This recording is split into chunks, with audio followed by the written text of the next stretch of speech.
0.1 molar, দেখো প্রচুর প্যাচ লাগবে, একটু পরেই প্যাচটা লাগবে। 0.1 মোলার ক্যালসিয়াম ক্লোরাইড দ্রবণে দ্রবণে ক্যালসিয়াম ক্লোরাইডের আয়নিক গুণফল কত? আয়নিক গুণফলকে আমরা কেআইপি দিয়ে প্রকাশ করি, তো কষ্ট করে আমরা আয়নিক গুণফল না লিখে কেআইপি লিখি। কেআইপি কত বের করতে পারবে এটা? জি ভাইয়া। আচ্ছা, তাহলে বের করতে পারবা, অনেকেই পারবা আমি জানি, তারপরে চলো বের করে দিই। মনে করো তোমার কি আছে, ক্যালসিয়াম ক্লোরাইড আছে, এটা একটা আয়নিক যৌগ। তো সে যখন দ্রবণে যাবে সে কি ক্যালসিয়াম ক্লোরাইড আকারে থাকবে? মোটেও না, সে থাকবে কি বলতো, ক্যালসিয়াম 2+ আর 2Cl- আকারে। কত আকারে? ক্যালসিয়াম 2+ আর 2Cl- আকারে। ঠিক আছে? ঠিক আছে। জি ভাইয়া। আচ্ছা, জি তাহলে ভাইয়া। এখানে হ্যাঁ হ্যাঁ হ্যাঁ, ভেরি গুড। এখন বলো তো ক্যালসিয়াম ক্লোরাইডের ঘনমাত্রা কত দেওয়া আছে? 0.1 1 মোলার। মোলার। তাহলে এখানে ক্যালসিয়াম ক্লোরাইডের ঘনমাত্রা কত দেওয়া আছে? 0.1 মোলার। এখন বলো, তাহলে একটা ক্যালসিয়াম ক্লোরাইড থেকে কয়টা ক্যালসিয়াম 2+ আয়ন উৎপন্ন হয়? একটা। তাহলে একটা। ক্যালসিয়াম 2+ আয়নের ঘনমাত্রা কত হবে? 0.1 0.1 মোলার। এবার বলো ক্লোরাইড আয়নের ঘনমাত্রা কত হবে? 0.1 0.1 যেহেতু একটা ক্যালসিয়াম ক্লোরাইড থেকে দুইটা ক্লোরাইড আয়ন উৎপন্ন হচ্ছে, তাহলে ক্লোরাইড আয়নের ঘনমাত্রা কত হবে? 0.2 0.1 ইন্টু, তাহলে 0.2 মোলার। ঠিক আছে, আচ্ছা ভেরি গুড। আচ্ছা, এখন বলো তাহলে কেআইপি কি হবে বলো তো? কেআইপি ইজ ইকুয়াল টু আয়ন দ্বয়ের গুণফল, মানে আয়ন দ্বয়ের ঘনমাত্রার গুণফল। তাহলে ক্যালসিয়াম 2+ আয়ন আছে, আর কি ক্লোরাইড মাইনাস আয়ন আছে, তাদের কি ঘনমাত্রার গুণফল। এখন ক্যালসিয়াম 2+ আয়নের সহগ কত? কিছু নাই, মানে 1। তাহলে ক্যালসিয়াম 2+ আয়নের ঘনমাত্রার উপরে পাওয়ার কত হবে? 1। এখন বলো ক্লোরাইড আয়নের উপরে পাওয়ার কত আছে, মানে 2 সহগ কত আছে? 2। তাহলে পাওয়ার কত হবে? 2। 2 আয়নিক গুণফল কেআইপি সমান কত হবে? 0.1 ইন্টু 0.2 তার কি স্কয়ার। তাহলে কত পাই? 24 mole cube per liter cube। এই কত পাই বলো? 24 mole cube per liter cube। এই 24 এরকম আসে? এটা আসবে না, আরো ছোট আসবে। 4 into 10 to the 10 inverse 3 4 into 4 into 10 inverse 10 3 inverse 3 10 inverse 3।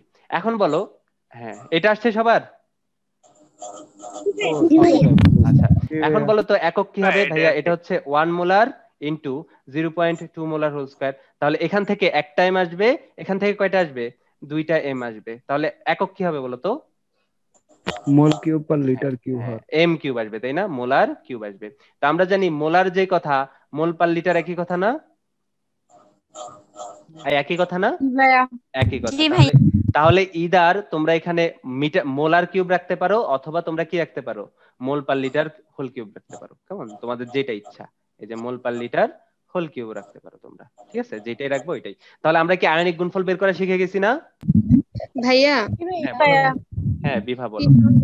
এই আয়নিক গুণফলের এককটা কি তাহলে ওই পদার্থ মানে ওই হ্যাঁ হ্যাঁ, রাসায়নিক যৌগটা অনুযায়ী চেঞ্জ হবে? অবশ্যই অবশ্যই আয়নিক গুণফলের একক হচ্ছে একটা ভেরিয়েবল জিনিসপত্র। এটা যৌগভেদে বিভিন্ন হবে, ঠিক আছে? এটা যৌগভেদে বিভিন্ন হবে। আয়নিক গুণফলের প্রশ্ন। হ্যাঁ বলো। ওই একবার আমরা ক্লোরাইড আয়নকে 2 দ্বারা গুণ করলাম, আবার পরে স্কয়ার করলাম, এই জায়গাটা হ্যাঁ একটু হ্যাঁ হ্যাঁ, ধরাই দেন। এই তো এটা এটা হচ্ছে বিশাল প্যাচ ভাইয়া। যখন আমি পড়াইছিলাম আয়নিক গুণফল, ঠিক আছে, তখন আমরা কি আয়নের ঘনমাত্রাকে কনসিডার করছিলাম, তাই না? তাই না? তো এখানে ক্লোরাইড আয়নের ঘনমাত্রা যে 0.2 মোলার, এই বিষয়ে কোনো সন্দেহ আছে? না ভাইয়া। সন্দেহ নাই। না ভাইয়া। আবার যখন আমরা আয়নিক গুণফল পড়ছি তখন আমরা কি দেখছি বলতো? এই ক্লোরাইড আয়নের ঘনমাত্রাই হবে, কিন্তু পাওয়ারটা কি হবে? তার সহগ। এই জন্য ওই পাওয়ারটা সহগ আসছে, ঠিক আছে? তো দুইটাকে এক করার কোনো কারণ নাই, দুইটা আলাদা জিনিস, ঠিক আছে? ঘনমাত্রা একটা জিনিস, আর আয়নিক গুণফল আলাদা আলাদা জিনিস। তো ঘনমাত্রাগুলোকে গুণ করলেই আমরা কি পাবো? আয়নিক গুণফল পাবো। এবং ভাইয়া ওই আয়নিক গুণফল বের করার জন্য আমাদের শুরুতে কি করতে হবে? এই ঘনমাত্রাগুলো খুব ভালোভাবে বের করে ফেলতে হবে। এবং এইটাতে তুমি যে কোয়েশ্চেনটা করছো, এটাতে কম বেশি ওই 99% পোলাপানেরই অনেক প্যাচ লাগে। তো ওই প্যাচের কারণে তারা ম্যাথে ভুল করে বসে। কেমন, আমারে দিল, আমি এরকম করতাম, কি করতাম জানো? 0.1 মোলার এটা, এখানে কত? 0.1 মোলারই বসাই দিতাম। ঠিক আছে। আর 0.1 না 0.2 মোলার পাইছিলাম, তো আয়নিক গুণফল বের করলে আমরা কি করতাম, 0.1 কে 0.2 দিয়ে গুণ করতাম। না ভাই এটা করলে হবে না, 0.2 এর উপরে স্কয়ার দিতে হবে। কেন? সহগ হচ্ছে 2। আমি কি বুঝাইতে পারছি?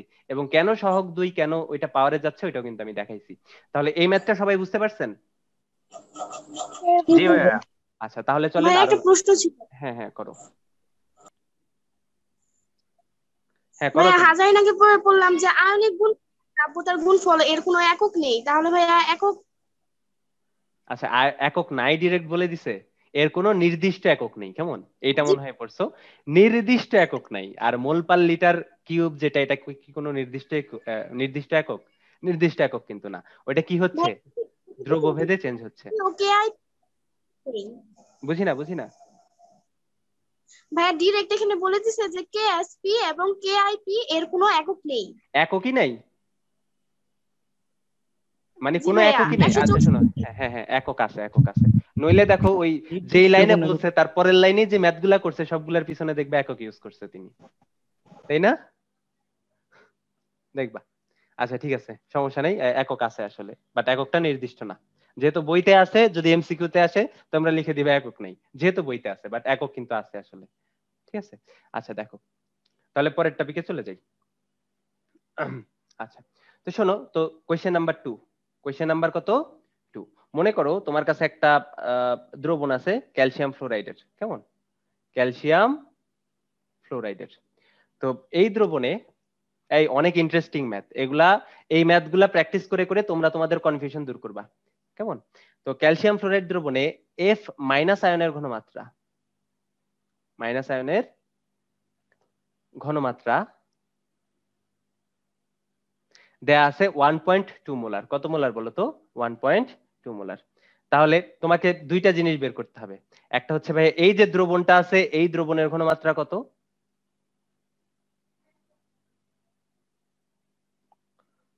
কত? তাহলে তোমার ফার্স্ট যে কোশ্চেনটা সেটা কি বলতো, এই দ্রবণ যেটা আছে ক্যালসিয়াম ফ্লোরাইডের, ওই দ্রবণের ঘনমাত্রা কত? এবং সেকেন্ড যে জিনিসটা তোমার বের করা লাগবে সেটা হচ্ছে আয়নিক গুণফল কত। এই যে ক্যালসিয়াম ফ্লোরাইড দেওয়া আছে ওইটার আয়নিক গুণফল কত, এটা বের করতে পারবা? তাহলে চলো বের করে ফেলি। দেখো দেখো এখানে ক্যালসিয়াম ফ্লোরাইড দ্রবণে গিয়ে কি কি আকারে থাকবে? ক্যালসিয়াম 2 প্লাস আর কি 2F মাইনাস। F minus. তো এখানে ফ্লোরাইড আয়নের ঘনমাত্রা কত বলো তো ভাইয়া? 1.2 মোলার। 1.2 মোলার। 1.2। হ্যাঁ ফ্লোরাইড আয়নের ঘনমাত্রা 1.2 মোলার। এখন চলো আমরা ওই কনভেনশনাল নিয়মে করি। আমরা সবগুলা সংখ্যা সংখ্যা দিয়ে করলে হবে কি, আমাদের বেসিক স্ট্রং হবে অনেক, ঠিক আছে, কিন্তু বই থেকে আমরা আস্তে আস্তে দূরে সরে যাব। তো চলো বইয়ের নিয়মে করি। তো বইতে যে কাজটা করছে, ধরে নিছে ভাইয়া ক্যালসিয়াম ফ্লোরাইডের ঘনমাত্রা হচ্ছে এস। কত? ক্যালসিয়াম ফ্লোরাইডের ঘনমাত্রা এস।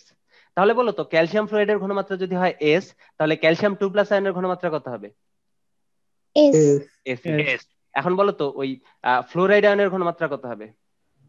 2s। তাহলে ক্যালসিয়াম ফ্লোরাইড আয়নের ঘনমাত্রা ধরে নিছি হচ্ছে এস। তাহলে ক্যালসিয়াম 2 প্লাস আয়নের ঘনমাত্রা কত হবে? এস হবে। তাহলে ফ্লোরাইড মাইনাস আয়নের ঘনমাত্রা কত হবে? 2s হবে, তাই না? ফ্লোরাইড মাইনাস আয়নের ঘনমাত্রা হবে 2s। এখন বলো তো ফ্লোরাইড মাইনাস আয়নের ঘনমাত্রা আবার কত দেওয়া আছে? 1.2 1.2 মোলার আছে বা মোল পার লিটার আছে, তাই না? তাহলে বলো তো এখান থেকে এস এর ভ্যালু কত হবে?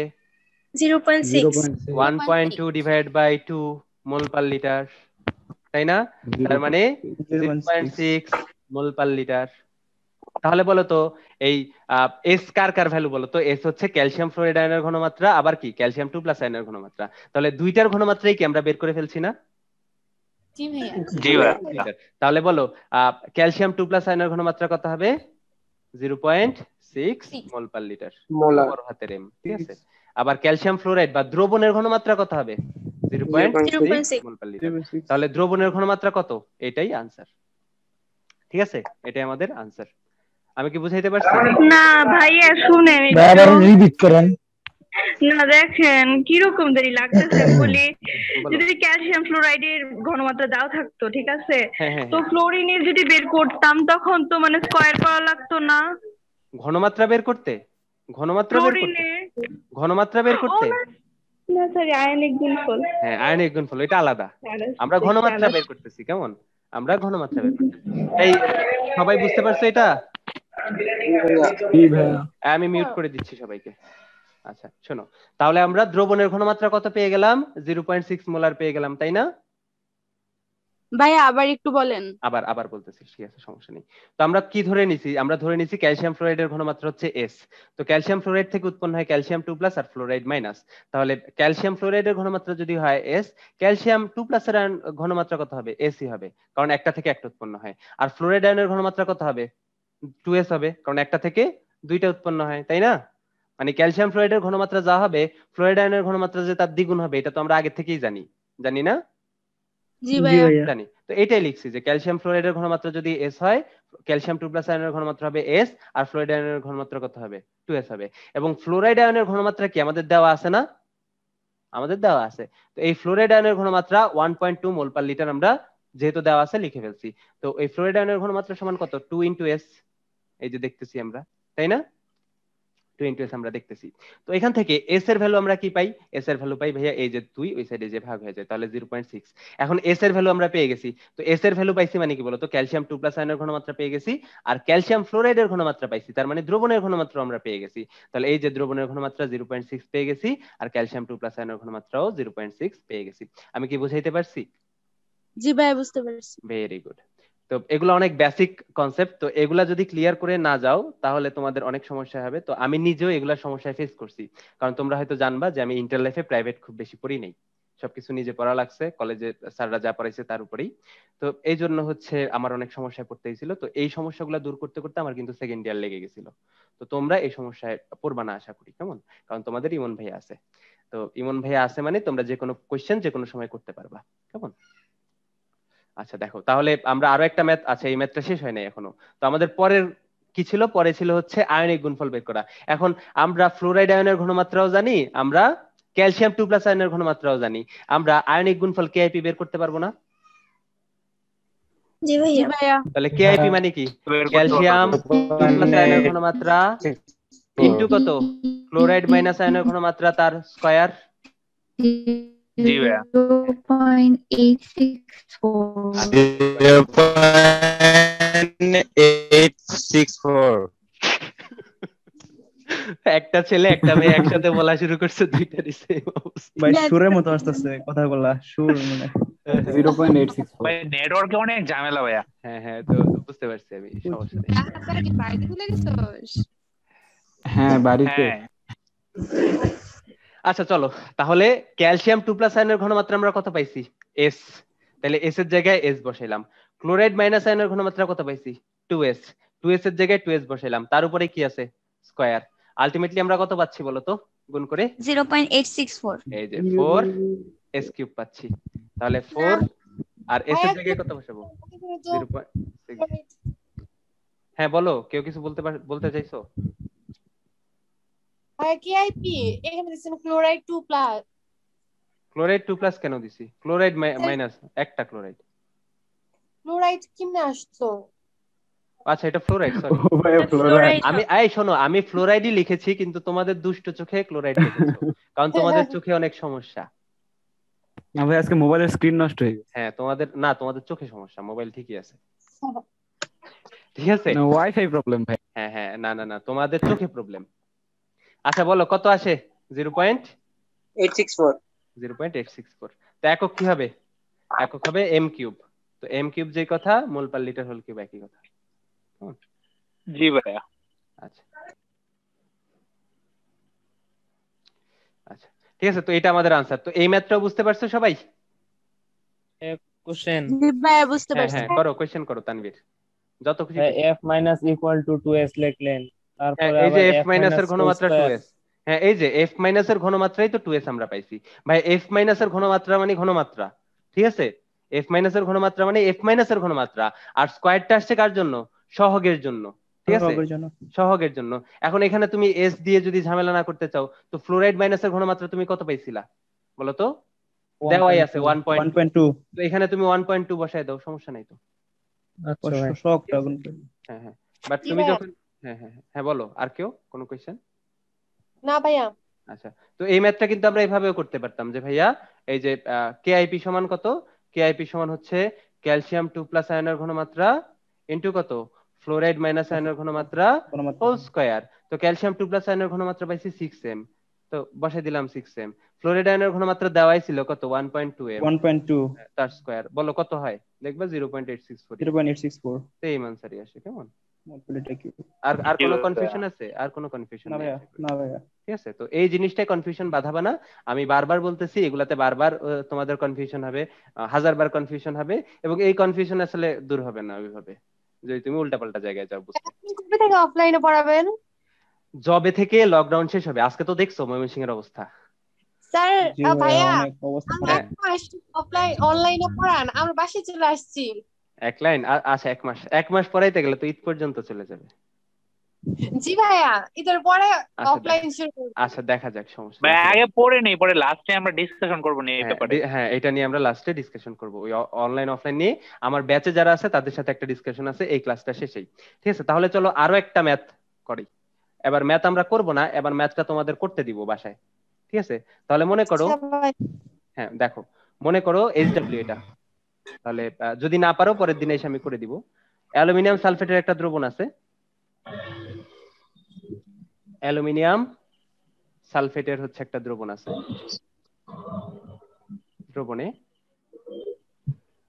এটাও সেম ম্যাথ। ঠিক আছে, দেয়া আছে হচ্ছে সালফেট 2- আয়নের ঘনমাত্রা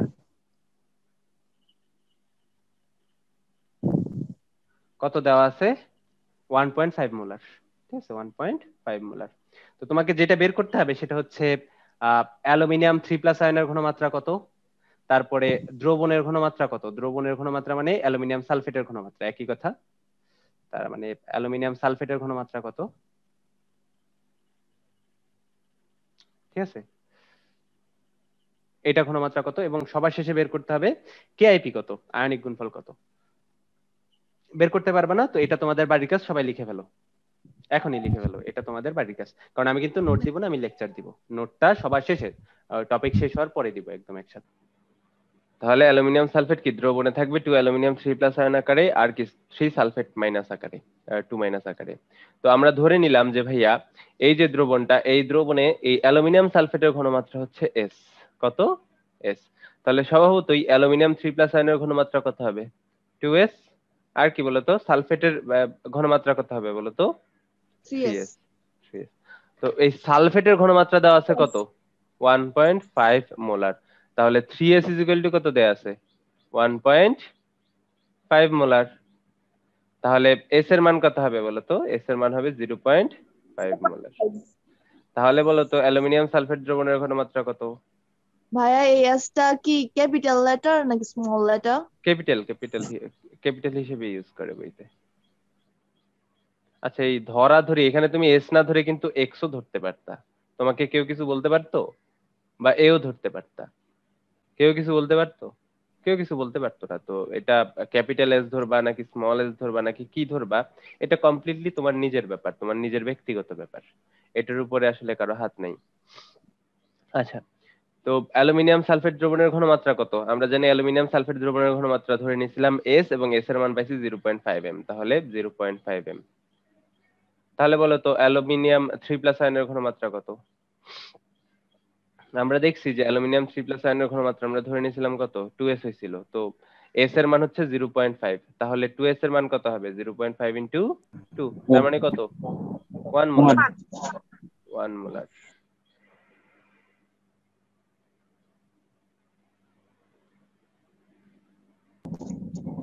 ঈশা লিখতেছে 1 মোলার। আচ্ছা, তাহলে বলো কেআইপি কি হবে, কেআইপি হবে 7.5। এই যে অ্যালুমিনিয়াম 3+ আয়নের ঘনমাত্রা, তার পাওয়ার কি, তার পাওয়ার হচ্ছে তার সহগ, ইনটু সালফেট 2- আয়নের ঘনমাত্রা, তার পাওয়ার কি তার সহগ। হ্যাঁ 3, ভেরি গুড। তাহলে অ্যালুমিনিয়াম 3+ আয়নের ঘনমাত্রা কত পাইছি 1 মোলার, তার উপরে কি স্কয়ার। আবার সালফেট 2- আয়নের ঘনমাত্রা কত পাইছি দেওয়া ছিল 1.5, তাহলে 1.5 তার পাওয়ার কত কিউব। এটাই কি হবে আনসার। তাহলে কত হয় 3 হয়। না 4.55? আচ্ছা 3.375 এটাই আমাদের আনসার। এটাই আমাদের আয়নিক গুণফল। এটাই হচ্ছে কি আমাদের আয়নিক গুণফল এবং এটাই আমাদের সেই কাঙ্ক্ষিত আনসার। কেমন? তাহলে আয়নিক গুণফল নিয়ে সবার সবকিছু বোঝা হয়ে গেছে আশা করি। আর কারো কোনো কোয়েশ্চেন আছে আয়নিক গুণফল নিয়ে? আমি তাহলে এই আনসারটা তুলছো সবাই? জি ভাইয়া। আচ্ছা তুলছো। তাহলে ক্লাস করতেছো না হচ্ছে ইয়েদের গ্রুপ, কায়েবদের গ্রুপ পুরোটা ক্লাস করতেছে না, তারপরে আর কে করতেছে না? আচ্ছা সারা কে? আচ্ছা সাবরিনা সারা, সাবরিন সারা, কিন্তু আমি সাবরিনা সারাটা কি না? এই সাবরিন সারা না সাবরিনা সারা? সাবরিনা। ও আচ্ছা তাহলে আমি সাবরিন ডাকি, তাহলে সাবরিন ডাকি। আচ্ছা তাহলে এই ছিল আমাদের আয়নিক গুণফল। তো আয়নিক গুণফল তোমরা সবাই ভালোভাবে বুঝতে পারছো না? এখন আমরা আয়নিক গুণফল নিয়ে পড়াশোনা করতেছিলাম। তো আয়নিক গুণফল কি ছিল? দ্রবণে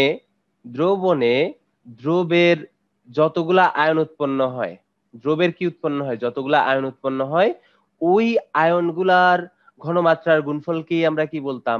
আয়নিক গুণফল বলতাম, তাই না? আয়নিক গুণফল কি ছিল? দ্রবণে দ্রব থেকে যতগুলা আয়ন উৎপন্ন হয় ওই আয়নগুলার ঘনমাত্রা ছিল, এবং এই আয়নগুলার ঘনমাত্রাকে গুণ করলে আমরা যে রাশিটা পাইতাম ওইটাকে আমরা কি বলতাম বলতো? ওইটাই ছিল ওই দ্রবণের আয়নিক গুণফল, তাই না? এখন হ্যাঁ, এখন আমরা যে দ্রবণের আয়নিক গুণফল বের করলাম, এটা যে কোনো দ্রবণের জন্য পসিবল ছিল না। ওই দ্রবণটা অসম্পৃক্ত অবস্থায় ছিল, সম্পৃক্ত অবস্থায় ছিল, না অতিপৃক্ত অবস্থায় ছিল, এটা কি আমাদের দেখার বিষয় ছিল? এটা কিন্তু আমাদের দেখার বিষয় ছিল না। দ্রবণটা যদি অসম্পৃক্ত হইতো সেক্ষেত্রে আমরা কি বের করতে পারতাম? আয়নিক গুণফল বের করতে পারতাম। দ্রবণটা যদি সম্পৃক্ত অবস্থায় থাকতো সেক্ষেত্রে আমরা কি বের করতে পারতাম? আয়নিক গুণফল বের করতে পারতাম। দ্রবণটা যদি অতিপৃক্ত অবস্থায় থাকতো সেক্ষেত্রে আমরা কি বের করতে পারতাম? আয়নিক গুণফল বের করতে পারতাম। পারতাম না? জি ভাইয়া। এখন দেখো মনে করো দ্রবণটা কি আছে? সম্পৃক্ত অবস্থায় আছে। কি অবস্থায় আছে? দ্রবণটা সম্পৃক্ত অবস্থায় আছে। তাহলে সম্পৃক্ত অবস্থায় দ্রবণে যে আয়নগুলো আছে, সাপোজ এ আয়ন আর বি আয়ন, তো সম্পৃক্ত অবস্থায় দ্রবণগুলোর যে আয়নগুলো আছে ওই আয়নগুলোর ঘনমাত্রাকে আমরা কি বলতে পারি না যে ভাই এই আয়নগুলোর দ্রাব্যতা? বলতে পারি? জি ভাইয়া। তাহলে সম্পৃক্ত অবস্থায় এই আয়নগুলার ঘনমাত্রার গুণফলকে আমরা বলতে পারি না যে ভাইয়া তাদের দ্রাব্যতাকে গুণ করছি আমরা আলাদা, মানে আসলে আমরা কিন্তু বলতে পারি।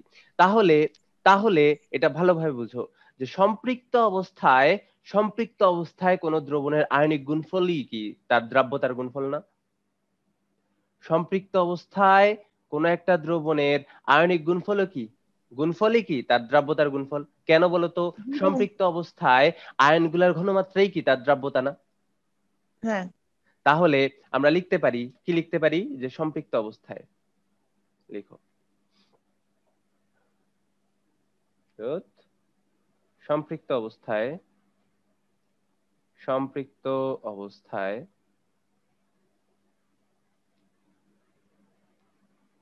কোন দ্রবণে আয়নগুলির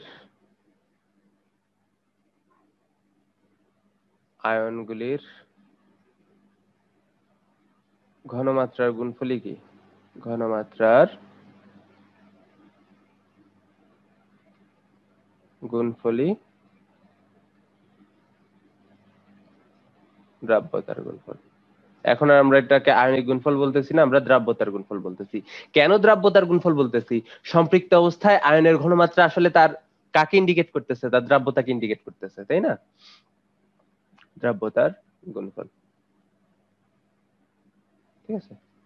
সম্পৃক্ত অবস্থায় ওই যে কোন একটা দ্রবণের যে আয়নগুলো আছে ওই আয়নগুলোর ঘনমাত্রার গুণফল কি? দ্রাব্যতার গুণফল। তো এটাকে আমরা অন্যভাবেও লিখতে পারি। কোন কোন দ্রবণে আয়নগুলোর দ্রাব্যতার গুণফলকে আমরা কি বলতে পারি? দ্রাব্যতা গুণফল বলতে পারি। তো এটাকে আমরা বোঝার জন্য বা খুব সুন্দরভাবে কিভাবে বলতে পারি যে সম্পৃক্ত অবস্থায় কোন দ্রবণে যে আয়নগুলো উৎপন্ন হয় ওই আয়নগুলোর ঘনমাত্রার গুণফলই কি বলতো?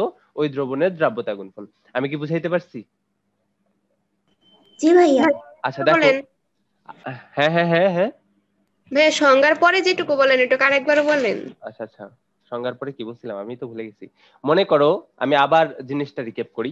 ভাইয়া দেখো, এই দ্রবণটা কি আছে? সম্পৃক্ত অবস্থায় আছে। কি অবস্থায় আছে? সম্পৃক্ত অবস্থায় আছে।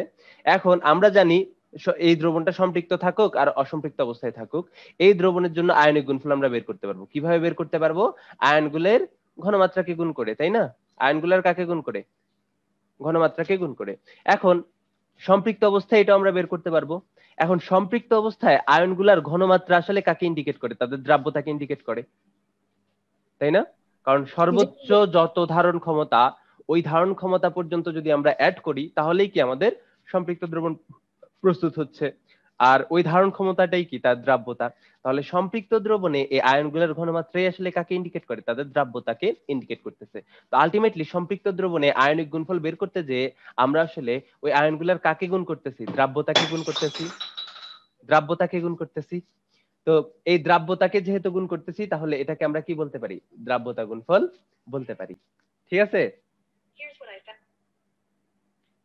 জি ভাইয়া। তাহলে সম্পৃক্ত দ্রবণে, সম্পৃক্ত অবস্থায় কোন একটা দ্রবণে আয়নগুলির ঘনমাত্রার গুণফলই কি? দ্রাব্যতা গুণফল। এখন বলো তো একটা নির্দিষ্ট তাপমাত্রায়, ঠিক আছে, একটা নির্দিষ্ট তাপমাত্রায় দ্রাব্যতার গুণফলকে, আচ্ছা দ্রাব্যতার গুণফলকে কেএসপি দিয়ে প্রকাশ করে, কেএসপি দিয়ে প্রকাশ করে। এখন দেখো তো ভাইয়া, ঘনমাত্রা চেঞ্জ হইলো, ঠিক আছে, ঘনমাত্রা চেঞ্জ হইতে পারে, কিন্তু সম্পৃক্ত দ্রবণে কি ঘনমাত্রা কখনো পসিবল চেঞ্জ হওয়া পসিবল একটা নির্দিষ্ট তাপমাত্রায়? পসিবল না। কেন বলতো? ধারণ ক্ষমতা তো চেঞ্জ হবে না। একটা দ্রবণ সবসময় কি একটা নির্দিষ্ট পরিমাণই অ্যাড করবে, এর বেশি বা কম কিন্তু সে অ্যাড করবে না সম্পৃক্ত দ্রবণ প্রস্তুতির ক্ষেত্রে। অবশ্যই সেটা কখন? নির্দিষ্ট তাপমাত্রায়। তার মানে নির্দিষ্ট তাপমাত্রায় কেএসপি এর মান কি বলতো? একটা নির্দিষ্ট দ্রবণের জন্য অলওয়েজ কনস্ট্যান্ট। কেএসপি কি নির্দিষ্ট তাপমাত্রায় কনস্ট্যান্ট আমরা বলতে পারি না? হ্যাঁ, কেএসপি আমরা বলতে পারি নির্দিষ্ট তাপমাত্রায় কনস্ট্যান্ট। কেন কনস্ট্যান্ট? কারণ আসলে দ্রাব্যতা তো কনস্ট্যান্ট, একটা নির্দিষ্ট তাপমাত্রায় দ্রাব্যতা কিন্তু কনস্ট্যান্ট একটা নির্দিষ্ট দ্রবণের জন্য। যেহেতু দ্রাব্যতা কনস্ট্যান্ট, দ্রাব্যতা গুণফল কনস্ট্যান্ট হবে।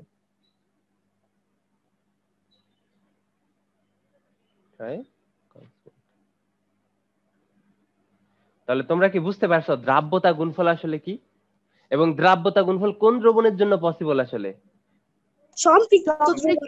মানে সম্পৃক্ত দ্রবণের জন্য দ্রাব্যতা গুণফল বের করা পসিবল, বাট প্রত্যেকটা দ্রবণের কিন্তু একটা দ্রাব্যতা গুণফল থাকে। ওই দ্রাব্যতা গুণফল বের করার জন্য দ্রবণটাকে কোন অবস্থায় নিয়ে যেতে হয়? সম্পৃক্ত অবস্থায় নিয়ে যেতে হয়। সম্পৃক্ত অবস্থায় যদি আমরা নিয়ে যাই, নিয়ে যদি আমরা ঘনমাত্রাকে গুণ করে ফেলি, তাহলেই কিন্তু আমরা কি পাবো? দ্রাব্যতা গুণফল পেয়ে যাব। বাট প্রত্যেকটা দ্রবণেরই কি থাকে? একটা দ্রাব্যতা গুণফল থাকে, যেটা আমরা বের করতে পারি না। বের কখন করব বলো তো? বের করতে হলে ওই দ্রবণটাকে আমাদের সম্পৃক্ত অবস্থায় নিয়ে যেতে হবে। ঠিক আছে? কারণ প্রত্যেকটা দ্রবণের কিন্তু ধারণ ক্ষমতাও থাকে। ঠিক আছে? মনে করো তোমার কাছে একটা অসম্পৃক্ত দ্রবণ আছে, ঠিক আছে? কি আছে? তোমার কাছে একটা অসম্পৃক্ত দ্রবণ আছে। এখন বললো যে এটার দ্রাব্যতা গুণফল তুমি বের করো, বের করতে পারবা? পারবা না। এটা যখন অসম্পৃক্ত অবস্থায় থাকবে এটা দ্রাব্যতা গুণফল তুমি বের করতে পারবা না। বাট এটার কিন্তু একটা দ্রাব্যতা গুণফল থাকবে। ওই দ্রাব্যতা গুণফল বের করার জন্য এই দ্রবণটাকে কোন দ্রবণে কনভার্ট করতে হবে বলো তো? সম্পৃক্ত দ্রবণে কনভার্ট করতে হবে। তারপরে আমরা যদি ঘনমাত্রাকে গুণ করে ফেলি তাহলে আমরা যে ওই দ্রাব্যতা গুণফলটা ইজিলি পেয়ে যাব। ঠিক আছে? তাহলে আমাদের দ্রাব্যতা গুণফল কি? দ্রাব্যতা গুণফল হচ্ছে সম্পৃক্ত অবস্থায় আয়নিক গুণফল।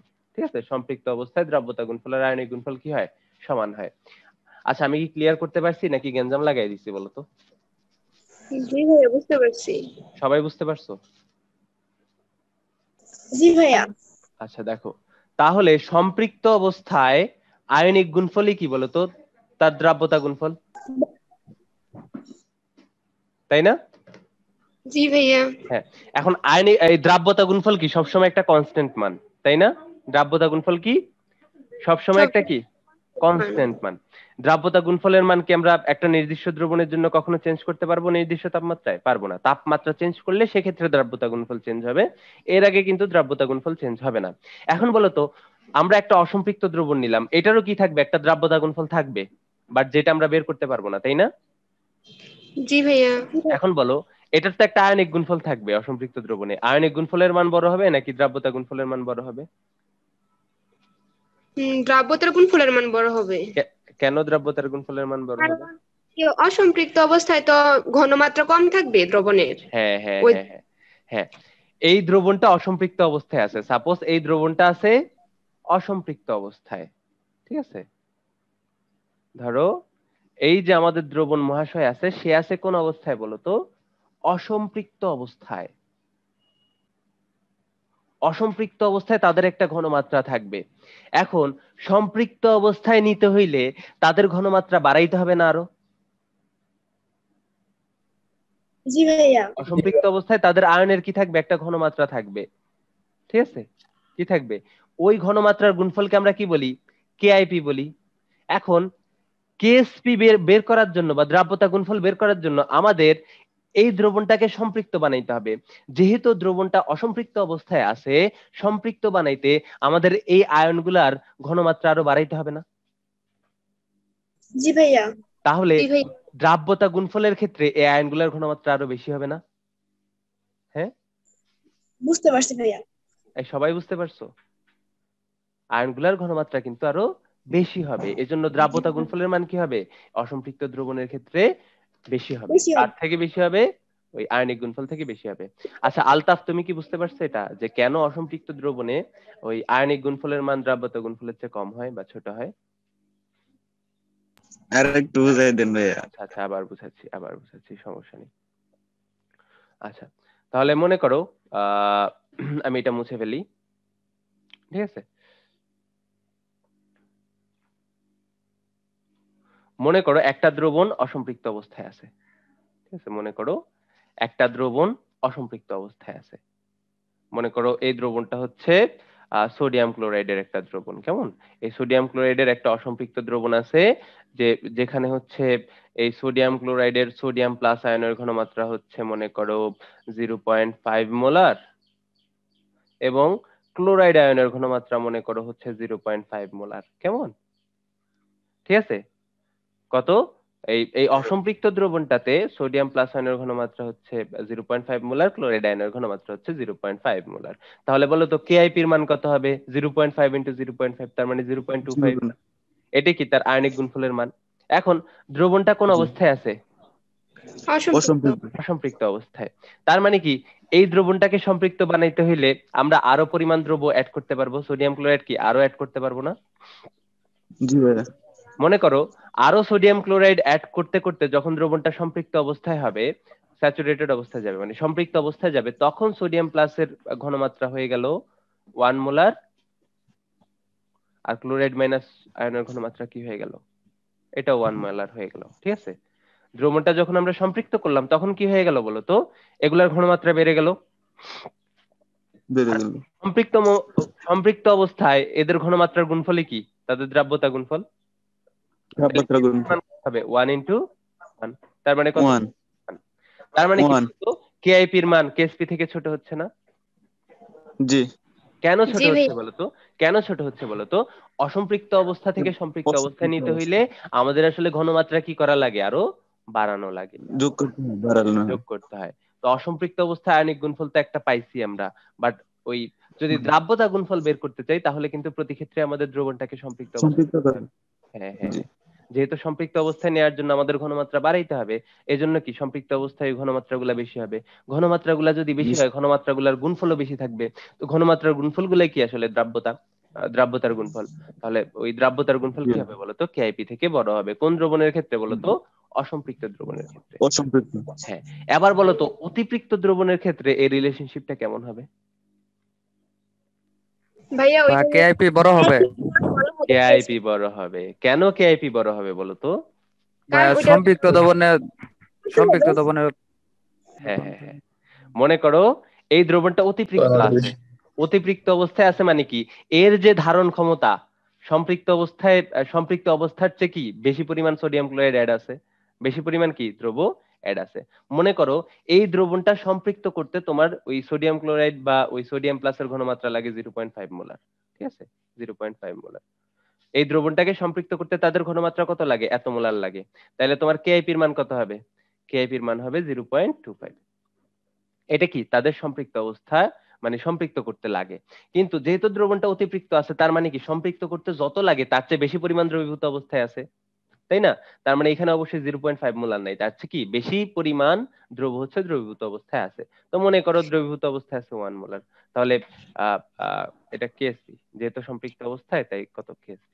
তার মানে কি সম্পৃক্ত অবস্থায় তার যে ধারণ ক্ষমতা ছিল তার চেয়ে বেশি পরিমাণ দ্রবীভূত অবস্থায় আছে, তার মানে কি KIP এর মান কি হবে? আরো বেশি হবে। ভাইয়া হ্যাঁ বলো। অতিপৃক্ত অবস্থায় তো নিচে অধক্ষেপ হয়ে যাবে না, তখন তো দ্রবণে তো সম্পৃক্ত টুকুই হ্যাঁ থাকবে। হ্যাঁ, শোনো শোনো, অতিপৃক্ত অবস্থা সম্পর্কে আমি বলছিলাম, অতিপৃক্ত অবস্থা হচ্ছে প্রথমে দ্রবীভূত হয়, ওই অবস্থাটাকে আমরা বলি অতিপৃক্ত অবস্থা। তারপরে কি পড়ে? অধক্ষেপ পড়ে। তো অধক্ষেপ পড়ার পরের অবস্থাটাকে আমরা বলি অধক্ষিপ্ত অবস্থা। কেমন? তো অতিপৃক্ত দ্রবণ হচ্ছে প্রথমে যে তাহলে দ্রবীভূত ভাই অবস্থা থাকে অতিপৃক্ত ওইটা। দ্রবণের সময় একদম কম না? হ্যাঁ অনেক কম, একদম কম, একদম কম, একটু পরেই অধক্ষেপ কিন্তু পড়ে যায়, ঠিক আছে? একটু পরেই অধক্ষেপ পড়ে যায়। তার মানে অতিপৃক্ত দ্রবণের ক্ষেত্রে আমাদের কেআইপির মান কি হয় বলতো? কেএসপি থেকে বেশি হয়, এবং কেআইপির মান কেএসপি থেকে বেশি হইলেই কি হবে? এই দ্রবণে অধক্ষেপ পড়বে। তার মানে, তাই না? যেহেতু অতিপৃক্ত দ্রবণে অধক্ষেপ পড়ে, তার মানে কি কোন একটা দ্রবণের জন্য যদি কেআইপির মান কেএসপি থেকে বেশি হয় সেক্ষেত্রে কি হবে বলতো? অধক্ষেপ পড়বে। আমি কি বুঝাইতে পারছি? জি ভাইয়া। আচ্ছা ঠিক আছে। আবার দেখো তো, সম্পৃক্ত অবস্থায় কোন দ্রবণের আয়নগুলোর ঘনমাত্রার গুণফলকেই কি বলা হয়? দ্রাব্যতার গুণফল বলা হয়। তো এটাকে আমরা এভাবেও লিখতে পারি যে ভাইয়া কোন দ্রবণের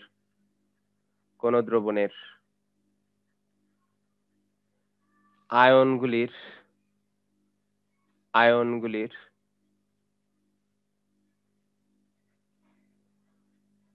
যেহেতু সম্পৃক্ত অবস্থায় ঘনমাত্রা, এটাকে আমরা কি লিখতে পারি? দ্রাব্যতা লিখতে পারি। দ্রাব্যতার গুণফলকেই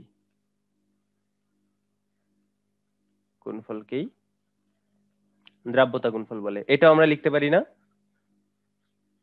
এটাও কিন্তু আমরা লিখতে পারি,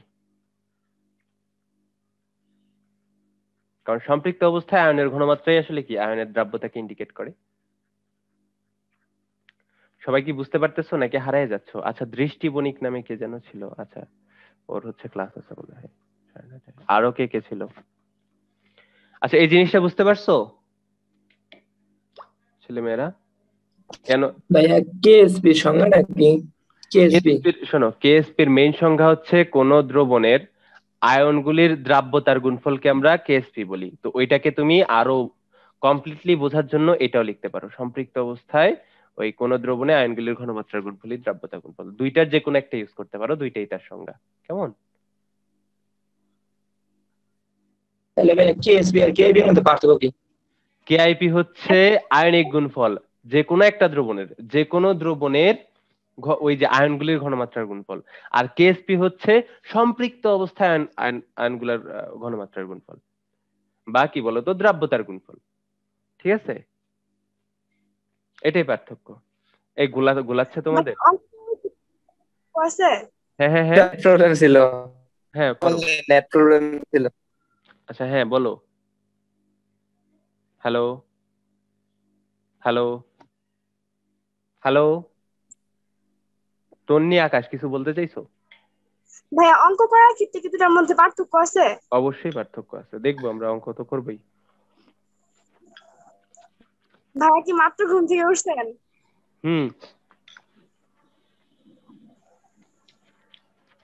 ভাইয়া পার্থক্যটা একটু আবার বলেন, নেট প্রবলেম ছিল শুনি। আচ্ছা ঠিক আছে, মনে করো তোমার কাছে একটা দ্রবণ আছে, এই দ্রবণটা সম্পৃক্ত হোক, অসম্পৃক্ত হোক, অতিপৃক্ত হোক, কোনো সমস্যা নেই, তুমি তো আয়নিক গুণফল বের করতে পারবে না? এখন আয়নিক গুণফল বের করতে পারবা।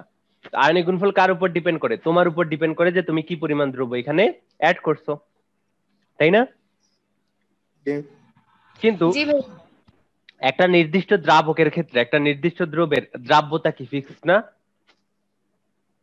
হ্যাঁ ফিক্স না? তো ওই দ্রাব্যতাকে গুণ করলে, ওই আয়নগুলার দ্রাব্যতাকে গুণ করলে যে গুণফলটা পাবো ওইটাকে বলা হয় দ্রাব্যতার গুণফল। এখন আয়নগুলার দ্রাব্যতা আসলে কি ইন্ডিকেট করে? সম্পৃক্ত দ্রবণে আয়নগুলার ঘনমাত্রাকে ইন্ডিকেট করে, তাই তো? এই আয়নগুলোর দ্রাব্যতাকে ইন্ডিকেট করে, সম্পৃক্ত দ্রবণে আয়নগুলির ঘনমাত্রাকে ইন্ডিকেট করে। তাহলে এটাকে কিন্তু আমরা এভাবে বলতে পারি, সম্পৃক্ত অবস্থায় ওই আয়নগুলোর ঘনমাত্রার গুণফলকেই আমরা কি বলতে পারি, দ্রাব্যতা বলতে পারি। তার মানে সম্পৃক্ত অবস্থায় আয়নিক গুণফলকেই কি আমরা দ্রাব্যতা গুণফল বলতে পারি। জি ভাইয়া। এই তো এইটাই হচ্ছে পার্থক্য, যে আসলে সম্পৃক্ত দ্রবণের ক্ষেত্রে দ্রাব্যতা গুণফল আর আয়নিক গুণফল হচ্ছে সেম কথা, কেমন? বাট বাকি দুইটা দ্রবণের ক্ষেত্রে কিন্তু সেম না, কারণ দ্রাব্যতা গুণফল হচ্ছে একটা ফিক্সড ভ্যালু, কেমন, সবসময় একটা ফিক্সড ভ্যালু। এবার বুঝতে পারছো আকাশ? ভাইয়া আয়নিক গুণফল না পরিবর্তনশীল?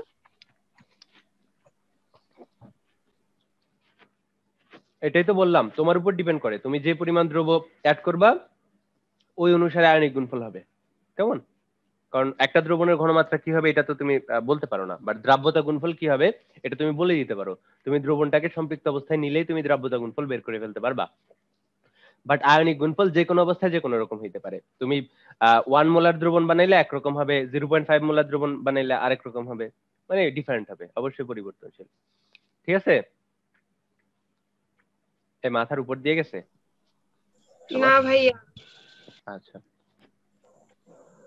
ভাইয়া ম্যাথ সলিউশন করার সময় তো যদি সম্পৃক্ত অবস্থা থাকে তাহলে তো আয়নিক গুণফলের মান যা আসবে দ্রাব্যতা দ্রাব্যতা গুণফলের গুণফল মান সেম একই হবে, একই আসবে, একই আসবে, একই আসবে। আচ্ছা ভাই। আচ্ছা চলো। হ্যালো ভাইয়া। হ্যাঁ ভাইয়া সাদির। একজন জিজ্ঞেস করছে যে অফলাইনে কি কি বার পড়াবেন। আচ্ছা, একজন জিজ্ঞেস করছে, তার সাথে না তুমি কথা বলো না? হ্যাঁ সাদির, তাহলে তোমাকে কিভাবে জিজ্ঞেস করলো? এই সাদির, আচ্ছা অফলাইনে হচ্ছে আমি বৃহস্পতিবার শুক্রবার পড়াই, বৃহস্পতিবার আর শুক্রবার 1.5 ঘন্টা করে পড়াই, আর সোমবারে এক্সাম নিই, জানো তোমরা সবাই। তো এক্সামটা তোমরা যে কোনো টাইমে দিতে পারো। এই হইছে সাদির, আনসার পাইছে একজন?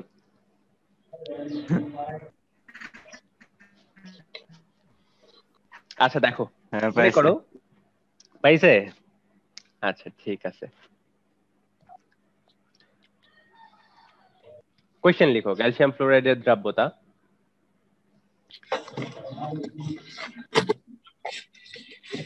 1.5 মোলার, দ্রাব্যতা গুণফল কত?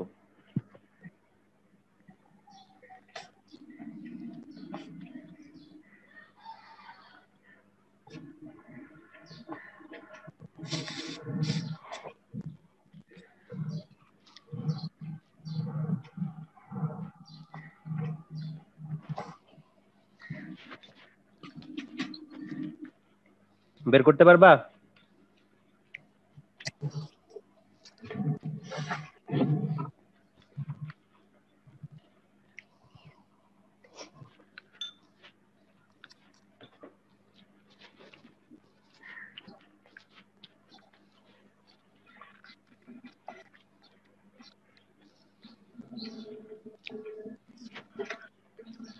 এই ফাইকা, তোমার না এখন কলেজের ক্লাস থাকে? জি ভাইয়া, একদিন করে ক্লাস মিস হয়। কেন? ইয়ের জন্য? ইয়ে, হ্যাঁ বুঝতে পারছি। ক্যান্টনমেন্টের পোলাপান তো কলেজে ক্লাসই করে না। ক্যান্টনমেন্ট না তুমি? জি। সেকেন্ড ইয়ারের ছেলে এখন কড়াকড়ি করে। এখন কড়াকড়ি করে? মাঝে মাঝে বলে অধ্যক্ষ স্যার আসবে, ঢুকবে, দেখবে কতজন প্রেজেন্ট, এইসব বলে। আচ্ছা ঠিক আছে। আচ্ছা দেখো, ক্যালসিয়াম ফ্লোরাইডের দ্রাব্যতা হচ্ছে 1.5 মোলার, দ্রাব্যতা গুণফল কত এটা বের করতে পারবা? জি ভাইয়া। দেখো ভাইয়া 13.5। 13.5। আচ্ছা দেখি, দেখো ক্যালসিয়াম ফ্লোরাইড কি ক্যালসিয়াম ফ্লোরাইড আকারে থাকবে? না, ক্যালসিয়াম ফ্লোরাইড থাকবে ক্যালসিয়াম 2+ আর 2F-।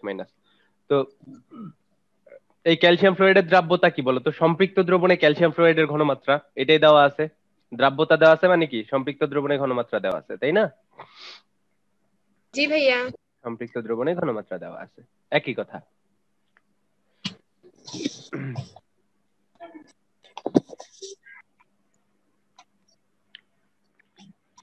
তাহলে সম্পৃক্ত দ্রবণের ঘনমাত্রা আমরা ধরে নিলাম এই ক্যালসিয়াম ফ্লোরাইডের জন্য কত এস, কত এস 13.5 আসছে।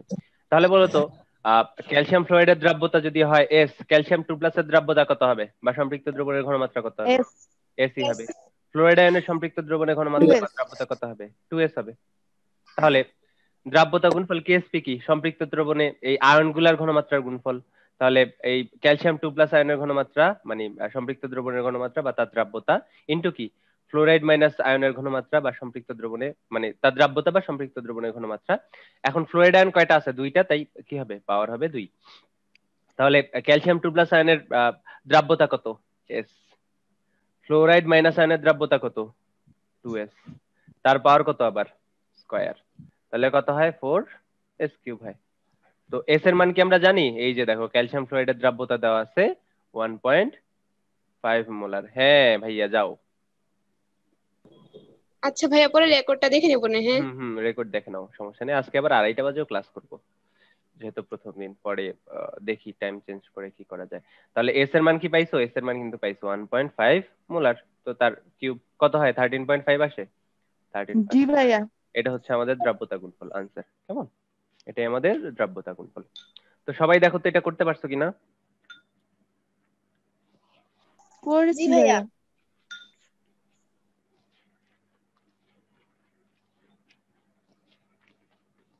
সবাই করছো এটা? তাহলে চলো আরেকটা ম্যাথ করি।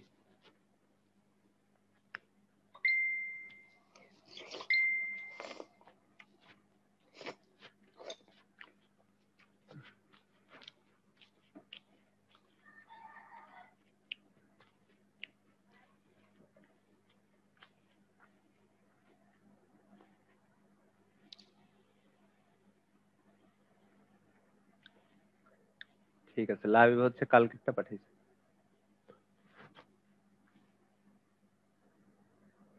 এই লাবিবাম নাম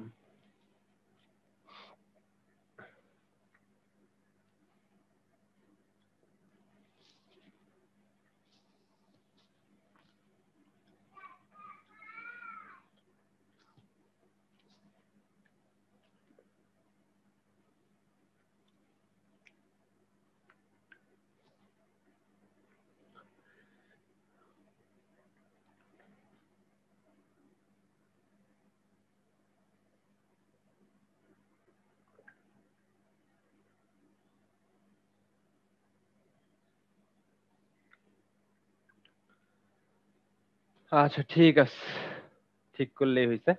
আচ্ছা দেখো তাহলে পরের ম্যাথ করি।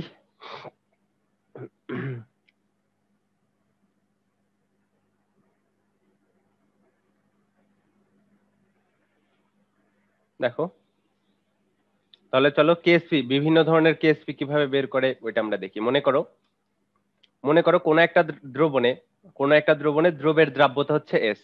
ঠিক আছে, দ্রবের দ্রাব্যতা হচ্ছে কত? এস। তো ওই দ্রবণের দ্রাব্যতা গুণফল আমরা হচ্ছে বের করব। এটা কি এস কি বলতো? দ্রবের দ্রাব্যতা। কোন একটা দ্রবণে দ্রবের দ্রাব্যতা দেওয়া হচ্ছে এস, তো ওই দ্রবণে হচ্ছে আমরা দ্রাব্যতা গুণফল বের করব। তো মনে করো প্রথমে যে দ্রবণটা নিলাম সেটা হচ্ছে অ্যালুমিনিয়াম হাইড্রোক্সাইড। কেমন? আমরা দ্রব হিসেবে কাকে নিলাম? অ্যালুমিনিয়াম হাইড্রোক্সাইডকে নিলাম। তো কোন একটা দ্রবণে অ্যালুমিনিয়াম হাইড্রোক্সাইডের দ্রাব্যতা কত দেওয়া আছে? এস দেওয়া আছে। তাহলে দ্রাব্যতা গুণফল কত হবে ওইটা আমরা বের করব। বলো তো অ্যালুমিনিয়াম হাইড্রোক্সাইড কি অ্যালুমিনিয়াম হাইড্রোক্সাইড আকারে থাকবে? না, থাকবে কি আকারে? অ্যালুমিনিয়াম 3+ আর 3OH মাইনাস। তাহলে অ্যালুমিনিয়াম হাইড্রোক্সাইডের দ্রাব্যতা যদি হয় এস, অ্যালুমিনিয়াম 3+ এর দ্রাব্যতা কত হবে? এস হবে। আর OH মাইনাসের দ্রাব্যতা কত হবে? 3s হবে, তাই না? তাহলে কেএসপি কত হবে বলো তো? কেএসপি হবে এই অ্যালুমিনিয়াম 3+ আয়নের এই সম্পৃক্ত দ্রবণের ঘনমাত্রা যেই কথা, দ্রাব্যতা একই কথা। OH মাইনাসের সম্পৃক্ত দ্রবণের ঘনমাত্রা, তার মানে দ্রাব্যতা একই কথা। এই OH মাইনাসের ঘনমাত্রার পাওয়ার কত হবে? 3 হবে। তো অ্যালুমিনিয়াম 3+ এর দ্রাব্যতা কত? এস। OH মাইনাসের দ্রাব্যতা কত? 3s। 3s এর পাওয়ার কত? কিউব। তাহলে কত হয়? 27s⁴। তাহলে অ্যালুমিনিয়াম হাইড্রোক্সাইডটা আমরা বের করে ফেলছি। তাহলে চলো আরেকটা বের করি। মনে করো AgCl। তাহলে AgCl এরটা কি হবে? AgCl থেকে আমাদের Ag+ আর Cl মাইনাস উৎপন্ন হয়। এখন দ্রবের দ্রাব্যতা ধরে নিছি কত S, তার মানে AgCl এর দ্রাব্যতা হচ্ছে S। তাহলে Ag প্লাস এর দ্রাব্যতা কত হবে? S হবে। Cl মাইনাস এর দ্রাব্যতা হবে S। তাহলে Ksp কত হবে? এই যে Ag প্লাস এর দ্রাব্যতা কত? S, তারপর কত? 1। আবার Cl মাইনাস এর দ্রাব্যতা কত? S, তারপর কত? 1। তার মানে কত? S square. ঠিক আছে, S স্কয়ার। তাহলে চলো আরো বের করি, আর কাটটা বের করব। চলো ম্যাগনেসিয়াম হাইড্রোক্সাইডটা বের করি। তাহলে ম্যাগনেসিয়াম হাইড্রোক্সাইডের দ্রাব্যতা ধরে নিলাম S। তাহলে এখান থেকে কি উৎপন্ন হবে? ম্যাগনেসিয়াম 2 প্লাস প্লাস কি বলতো 2 OH মাইনাস। তাহলে তোমার ম্যাগনেসিয়াম হাইড্রোক্সাইডের দ্রাব্যতা যদি হয় S, ম্যাগনেসিয়াম 2 প্লাস এর দ্রাব্যতা কত হবে? S। আর OH মাইনাস এর দ্রাব্যতা কত হবে? 2S। তাহলে Ksp কত হবে? Ksp হবে আয়নগুলোর দ্রাব্যতার গুণফল। তো ম্যাগনেসিয়ামের দ্রাব্যতা কত? S, কয়টা আছে? একটা, তাই তার পাওয়ার 1।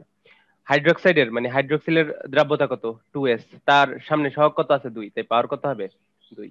তাহলে কত? 4S cube. 4S cube. এবার চলো অ্যালুমিনিয়াম সালফেটটা বের করি। ঠিক আছে, অ্যালুমিনিয়াম সালফেট থেকে কি উৎপন্ন হয়?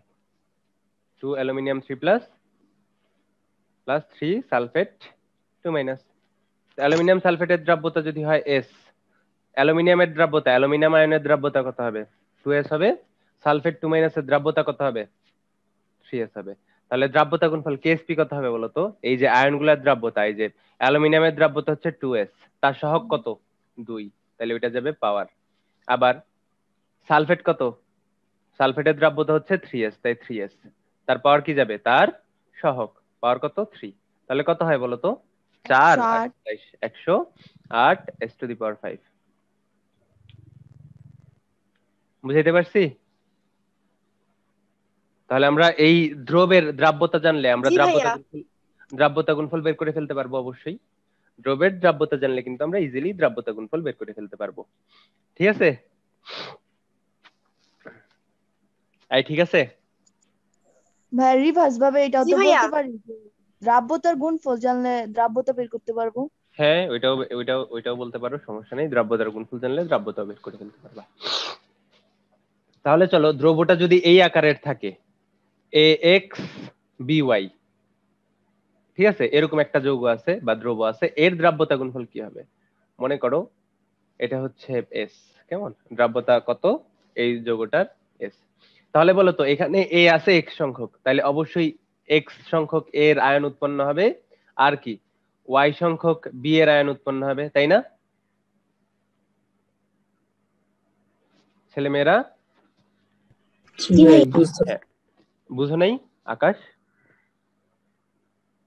X সংখ্যক এটা কেমনে হলো? এই যে A আছে X টা, নিচে কি ধরো H2O, তার মানে হাইড্রোজেন কয়টা আছে? 2টা, তাই না? 2টা, তাই উৎপন্ন হবে কয়টা? 2টা আর কি, এরকম।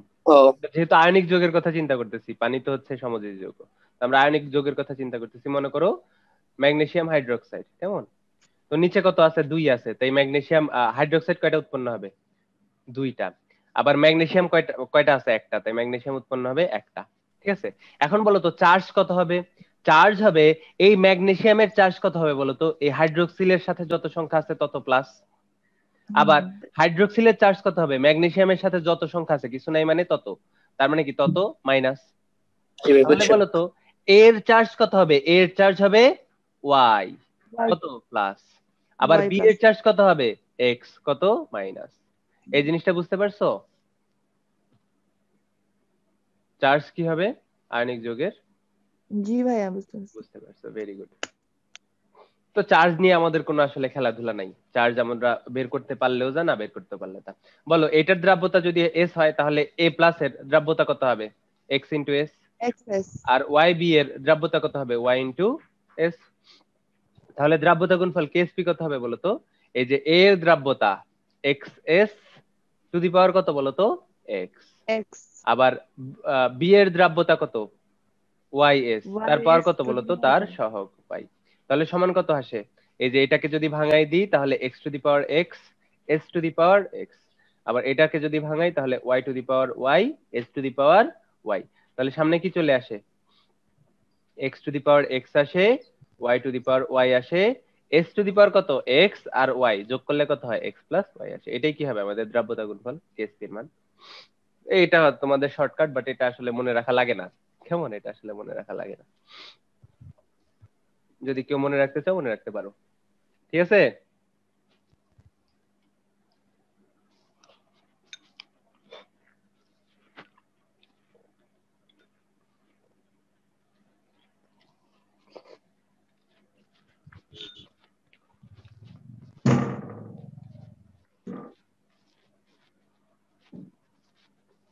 সবাই বুঝতে পারছো এটা?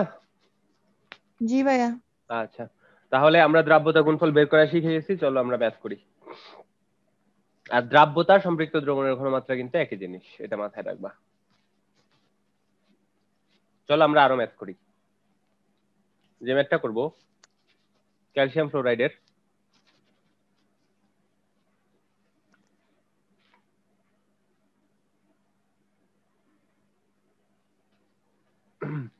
ফ্লোরাইডের সম্পৃক্ত দ্রবণের ঘনমাত্রা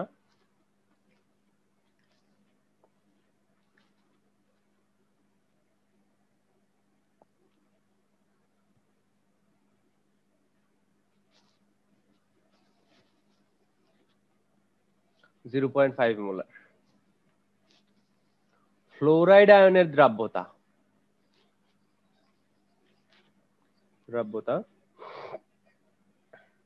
দ্রাব্যতা ও এই দ্রবণের KSP নির্ণয় করো।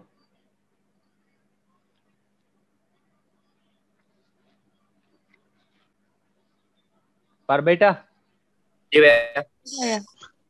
চলো করে ফেলি। তাহলে ক্যালসিয়াম ফ্লোরাইড দ্রবণে কি আকারে থাকবে?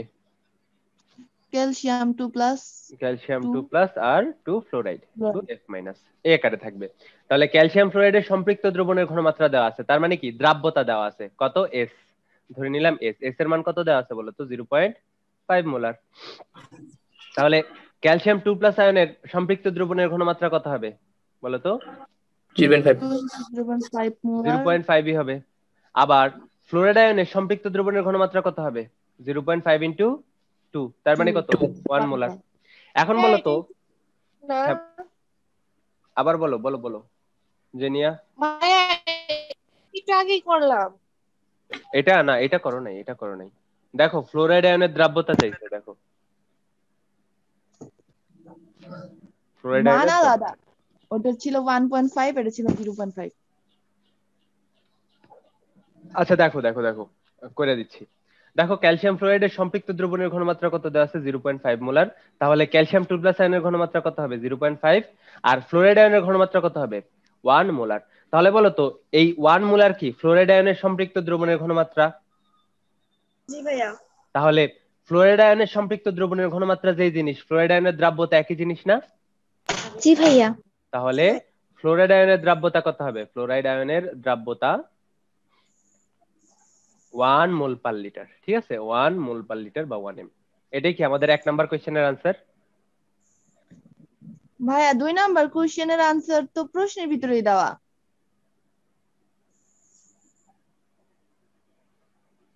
দ্রবণের KSP কিভাবে দেওয়া? সম্পৃক্ত দ্রবণের।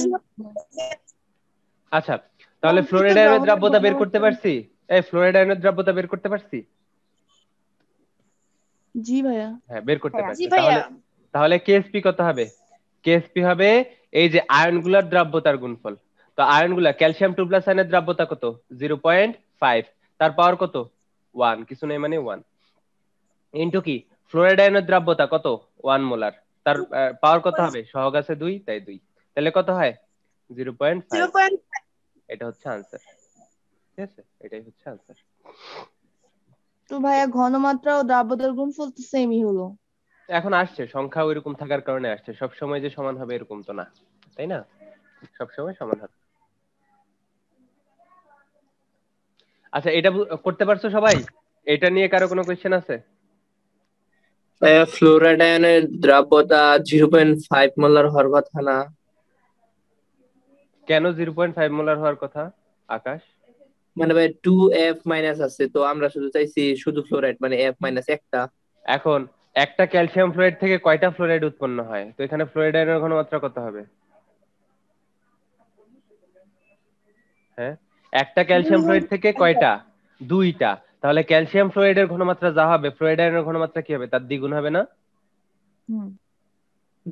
তার দ্বিগুণ হবে না, এই জন্য হচ্ছে 1 মোলার। আমরা ঘনমাত্রাকে কনসিডার করতেছি, তো এটা গোলাবা না।